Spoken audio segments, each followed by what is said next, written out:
संघ प्रमुख मोहन भागवत ने कल विजयदशमी के पर्व पे बयान दिया, जिसमें कहा कि जनसंख्या नियंत्रण के लिए समग्र रूप से बातचीत होनी चाहिए। हमारे साथ बातचीत के लिए मौजूद हैं मेरठ से सांसद राजेंद्र अग्रवाल जी। सर, संघ प्रमुख के बयान को किस तरीके से देखते हैं? जनसंख्या नियंत्रण कहीं ना कहीं एक चिंता का विषय है।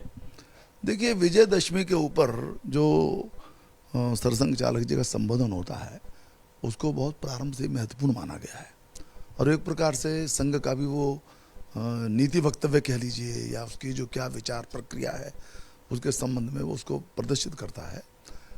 कल का जो उनका संबोधन था उसमें अनेक विषयों को उन्होंने स्पर्श किया, राष्ट्रवाद के विषय को भी किया, हिंदुत्व के विषय को भी किया, हिंदू राष्ट्र वाली बात भी उन्होंने स्पष्ट की, जनसंख्या के विषय में उन्होंने बात की। तो आप देखेंगे कि उन्होंने शुरुआत में ये भी बात कही कि जनसंख्या का कितना बोझा सह सकते हैं हम, क्यों यदि हम पूरी प्लानिंग करें, हम शिक्षा कितनों को दे सकते हैं, हम चिकित्सा कितनों को दे सकते हैं, हम जो ठीक प्रकार से रोजगार कितनों को दे सकते हैं, ये बात भी उन्होंने कही। ये भी साथ में ये भी बात कही कि जनसंख्या का स्तर भी बने रहना चाहिए, हम बहुत उसको घटाएंगे उसका भी नुकसान होता है, क्योंकि वो अंततः हमारी क्षमता है, वो हमारी क्षमता का वो एक मापदंड है।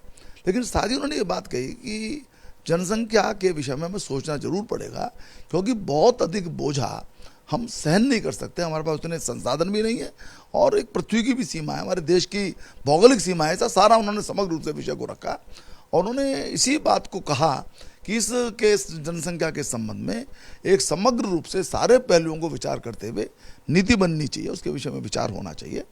और उन्होंने स्पष्ट तो नहीं कहा, पर मैं समझता हूँ आशा उनका ये भी है कि जो धार्मिक आधार के ऊपर, संप्रदाय के आधार के ऊपर इसको किसी के विरुद्ध मान लिया जाता है या किसी के पक्ष में मान लिया जाता है, ऐसा नहीं मानना चाहिए। उन्होंने डेमोग्राफिक जो परिवर्तन होता है उसके उदाहरण दिए। उन्होंने 3 देशों का उदाहरण दिया कि जो नए देश जनसंख्या के कारण से बन गए नए, तो ये सब बात उन्होंने कही है, सावधान भी किया उन्होंने और उस सावधानी के साथ साथ समग्र रूप से नीति बनाने का एक सुझाव भी या आग्रह भी उन्होंने किया है। सर, अगर बात करें तो सपा सांसद एस स्टेशन, उन्होंने कहा है कि जनसंख्या किसी भी देश के लिए एसेट होता है और आज हिंदुस्तान अगर बैंकरप्ट नहीं हुआ इकोनॉमी में तो जनसंख्या का ही कारण है। जनसंख्या पर नीति बननी चाहिए, लेकिन चाइना की तरह की नीति न बने।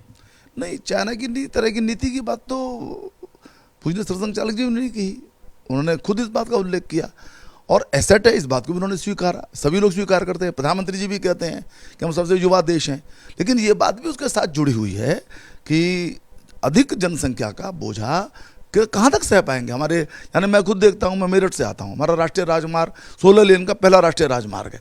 धीरे धीरे 1-1.5 साल के अंदर उसके ऊपर भी जो दबाव है वो दिखने लगा है। अभी हो सकता है 10 साल बाद वो भी छोटा पड़ने लग जाए।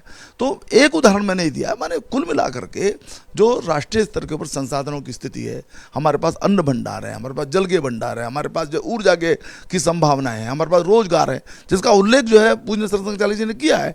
तो वो जो सारी बातें हैं उन सबका ध्यान रख करके जनसंख्या कितनी बढ़ेगी, ऐसे ही बढ़ती चलेगी तो क्या होगा। देश आवाज आओ तो हम 30 करोड़ थे, आज हम 140 करोड़ के आसपास पहुंच रहे हैं, तो हम कितना मैनेज कर सकते हैं। ये पहलू भी बहुत महत्वपूर्ण है। जहां जनसंख्या एसेट है जिसको हम स्वीकार करते हैं, सब लोग स्वीकार करते हैं, वहीं पर जनसंख्या बोझा भी बन सकती है। तो बोझा ना बनने पाए, एसेट रहे वो, इसकी चिंता करना जरूरी है। सर, एक सवाल और, उन्होंने महिला सशक्तिकरण और मुस्लिमों तक पहुंचने की बात की। पिछले दिनों देखा गया था कि वो एक मस्जिद में भी गए थे, इमाम से मिले थे, मदरसे में भी गए थे।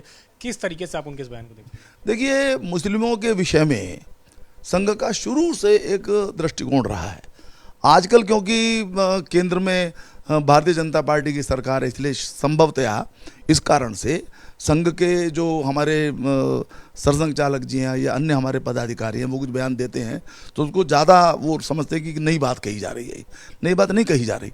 जब श्री गुरुजी सरसंघ चालक थे तब भी ये बात होती थी। हमने स्पष्ट शुरू से हम कहते आए हैं कि यहाँ के जो मुस्लिम हैं वो सबके सब यहीं के मूल निवासी हैं, पहले हिंदू थे या कुछ और किसी धर्म को मानते होंगे, उन्होंने किसी भी कारण से अब इस्लाम स्वीकार किया या कुछ और पूजा पद्धति स्वीकार की, तो पूजा पद्धति बदलने से उनके पुरखे नहीं बदले।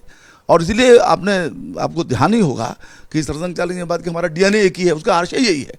और इसलिए पूजा पद्धति से, क्योंकि पूर्वज नहीं बदलते, इधर हमारा एक नजरिया रहे और यही एकता को स्थापित करने का एक दृष्टिकोण हो सकता है।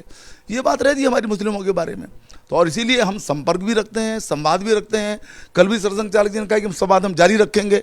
तो ये संवाद बहुत पहले से चलता आ रहा है, आज वो बढ़ा है, बेशक रूप से बढ़ा है, लेकिन ये मूल रूप से संघ के विचार के अंदर ये बात है कि मुस्लिम भी किसी भी तरीके से गैर नहीं है, केवल उन्होंने पूजा पद्धति बदली है, लेकिन उनके पुरखे, हमारे पुरखे, सबके पुरखे एक ही है। सर एक आखिरी सवाल है, नेताजी मुलायम सिंह यादव की तबीयत इस वक्त खराब है और मेदांता अस्पताल में भर्ती हैं, हालात उनके अच्छे नहीं है, डॉक्टर लगातार कोशिश कर रहे हैं, किस तरीके से आप उनके लिए दुआ करें? नहीं, देखिए, मुलायम सिंह जी बहुत जुझारू और बड़े ऐसे नेता रहे हैं जिन्होंने जमीन के स्तर पर परिश्रम किया है। हमारे उनसे वैचारिक मतभेद रहेंगे, वो अलग बात होती है, राजनीति के अंदर वो होता है, परंतु इस प्रकार का नेता वास्तव में शताब्दियों में के निर्मित होता है। 3 बार मुख्यमंत्री रहे, 8 बार जो है वो रहे, वो विधायक रहे, 7 बार के सांसद हैं वो। तो ऐसा व्यक्ति, हम तो ये प्रार्थना करें वो स्वस्थ हो और वो लंबी उम्र प्राप्त करें, हमारी तो ये प्रार्थना है, वो स्वस्थ हों। शुक्रिया। से बातचीत करेंगे मेरठ से सांसद राजेंद्र अग्रवाल, जिनका कहना है कि सरसंघ चालक मोहन भागवत ने जिस तरीके से जनसंख्या को लेकर के चिंता जाहिर की है, जाहिर तौर से बात है कि संसाधन सीमित हैं और इसी में जनसंख्या को कहीं ना कहीं अब इस पे चिंता होनी चाहिए और नियंत्रण के लिए काम भी होना चाहिए आगे। कृष्ण धर्मदत्त के साथ अविनाश तिवारी, एबीपी गंगा, दिल्ली।